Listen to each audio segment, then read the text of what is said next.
No previous international, no other cup final, indeed nothing Wembley ever staged, matched the glamour of this event, the final of the World Cup. The cream of the world's players battle for the honor of playing on this arena on this afternoon. Waiting in the tunnel were England on the right and West Germany. When the moment came for the players to march out, 97,000 fans gave them the biggest roar of the competition.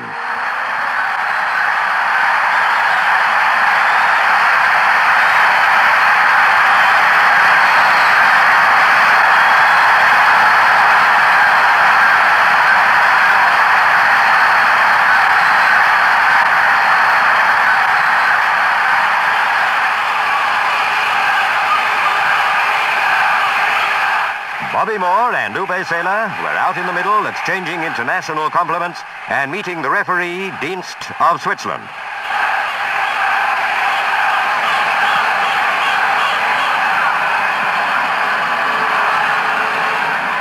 You might call this the moment of truth for Alf Ramsey.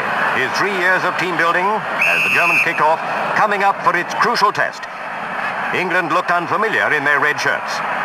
A long shot gave Banks no trouble. And what a test for the 22 star players, 90 minutes away from the game's highest glory or defeat. In possession was that all-round player, Sigi Heltz, moving into a position spelling danger for England. Banks alert as usual. The West German attack had bite and purpose. On they came again. An English defensive lapse gave the ball to Haller, and that was it.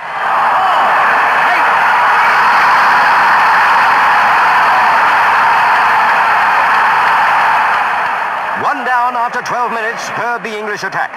No time for lethargy or half measures. They swept into German territory. Tilkovsky cleared, only to put Bobby Charlton in possession. Another fine save, but there was no stopping England. This time a chance came to West Ham's Geoff Hurst. It's the equaliser!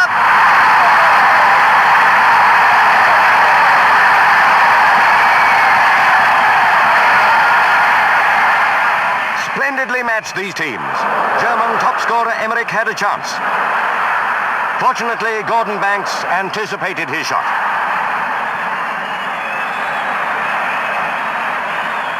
England piled on the pressure. Bobby Charlton inspired a movement which, with just a little more luck, could have put England in the lead. A big sigh of relief for West Germany when the ball was clear. Play was faithfully reflected by the score, 1-1 at half-time. A brief let-up in the tension came as welcome relief for both English and German supporters.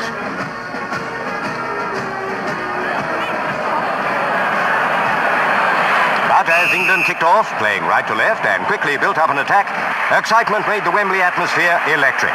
England had to score. And if the prayers of millions could inspire them, surely a goal was not far off.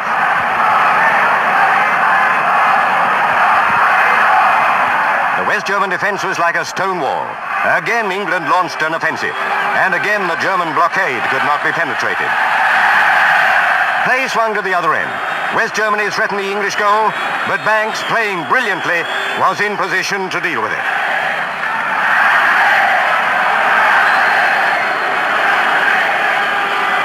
The ball goes to Bobby Charlton. Charlton to Hunt on the left.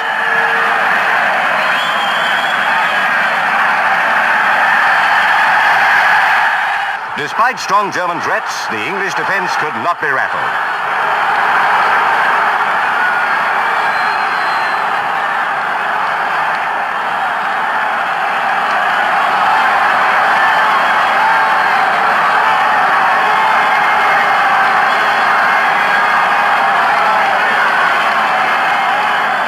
It's there! Peters has scored!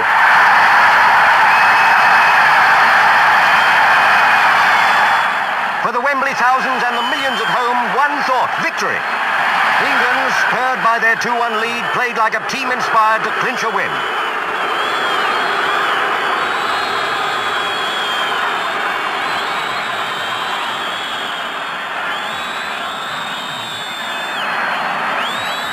In the dying minutes of the match, the jubilant English supporters' nerves were strained to breaking point.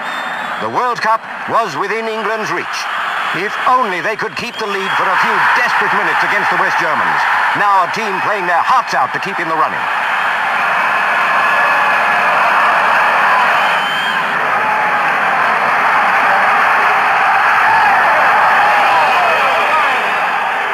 Germany would not let up. Then, seconds before the final whistle, agony for England. Weber scored. It had to be extra time.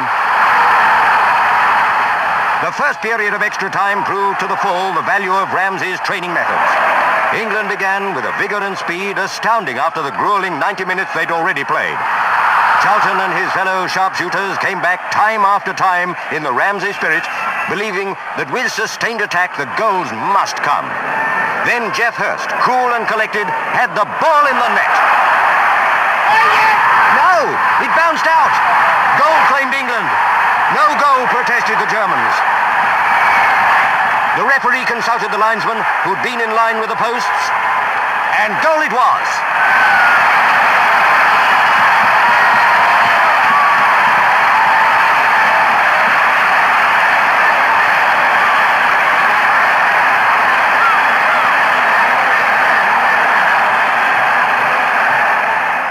England led again, 3-2 now, and in spite of a German attack early in the final period of extra time, Bobby Moore's men had thrown off all signs of tiredness. It was West Germany who were now noticeably the slower team.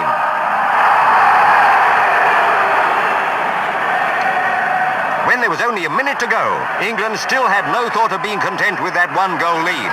Racing to beat the whistle, Jeff Hurst saw an opening in the defence and achieved the hat-trick.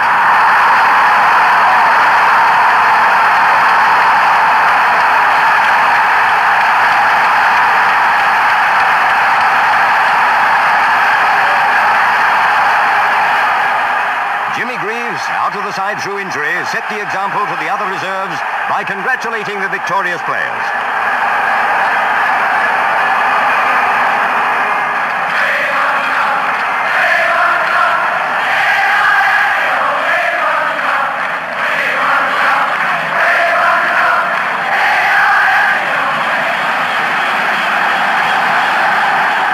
Bobby Moore led England up to the Royal Box to receive the Jules Rimet Cup and the winners' medals.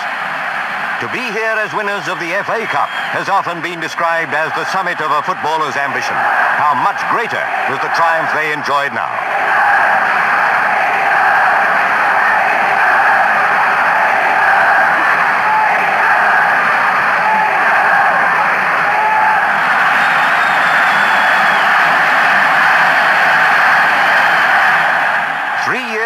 Alf Ramsey set out on the hard road that led to the World Cup. Only the optimists thought he could possibly succeed. Certainly not West Germany, whose team now ran a lap of honour. They were very sporting losers. But it was England that the whole world of sport was now cheering.